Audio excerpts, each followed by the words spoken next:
What's another video on the Inside Spurs channel? Happy Thursday evening to you all. This is obviously the roundup of the news from the live that we did earlier. So we were talking about 4 or 5 different players, starting with Javi Simmons, the RB Leipzig attacker. Coming from L'Equipe out in France, saying that Manchester City are monitoring RB Leipzig Javi Simmons as Ryan Cherky's plan B option. So if the Ryan Cherky deal was to fall through for whatever reason, which I would be shocked if it did, they would look to turn to Javi Simmons, a man that has been linked to Tottenham as well. I think they're going to get Cherky. I think Man City won't be in the race. I think they've ruled themselves out of the Morgan Gibbs White race due to apparently it being very expensive and too expensive even. I would assume Javi Simmons would be worth maybe even more than a Morgan Gibbs White, and if he's not, then good lord, how much are they wanting from Gibbs White? You know what I mean? Speaking of another Manchester City player in Jack Grealish, again linked to Spurs.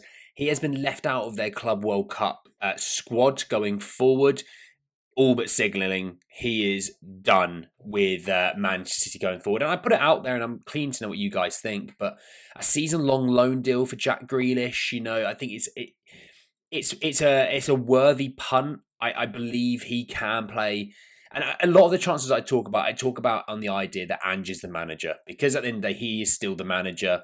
I don't know in theory who the replacement would be if he was to go. So I base all these on would they suit Ange and what we do right now. I think Grealish definitely would play. He can play on the left. He can play centrally. I think it absolutely would work.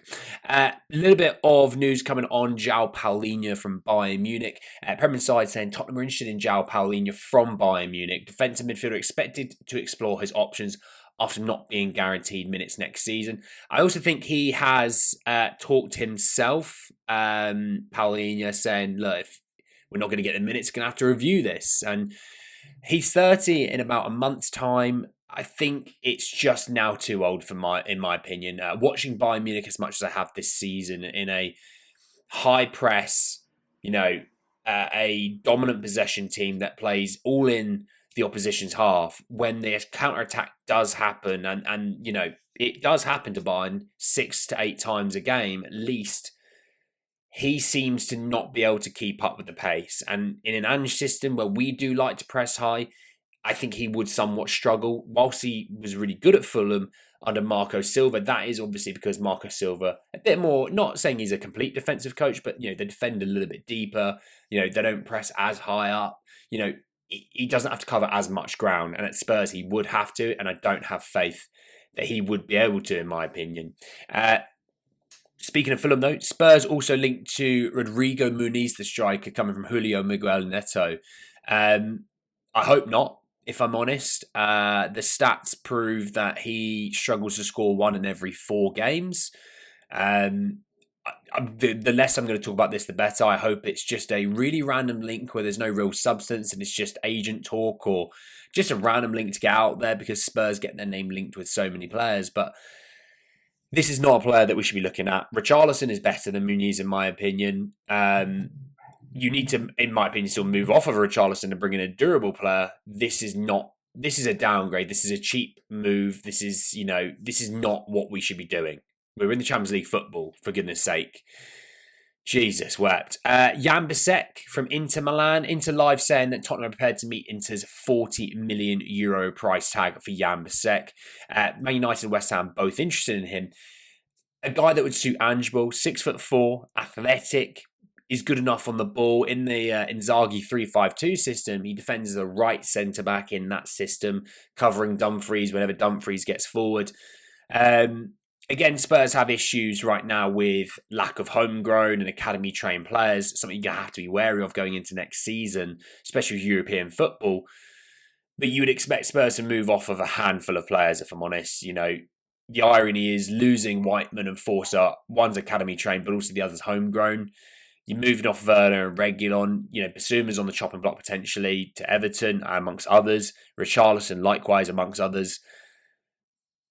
You're just going to start to run out of places, and it will become a one in, one out situation. But I like Bisseck. If it's someone that we do go for, I would really like him. But that's why I think Jared Branthwaite is a bit further up on the list, because of the fact that he is homegrown. So there's that.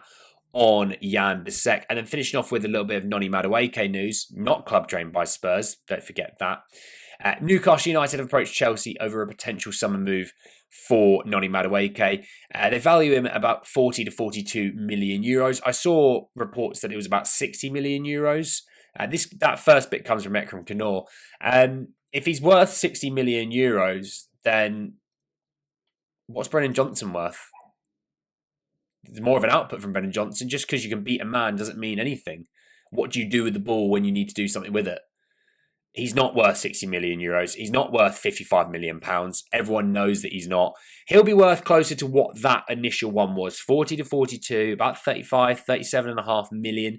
He will be in and around that figure. Anything more than that is a daylight robbery and steal, and you're just helping Chelsea out. He won't go for that. But look, someone that we've also been linked to, again, homegrown, it does help the situation. But Spurs are going to go into next season with academy-trained players. Issues going into Europe is something you're going to have to be wary of, because it's not going to be something we fix unless you're bringing in, unless you bring back Harry Winks or Oliver Skipp or Harry Kane or Carl Walker-Peters or Marcus Edwards. You're going to be limited. But thanks for watching. Let me know your thoughts on the transfer news all down below, and I'll speak to you all next time. Peace.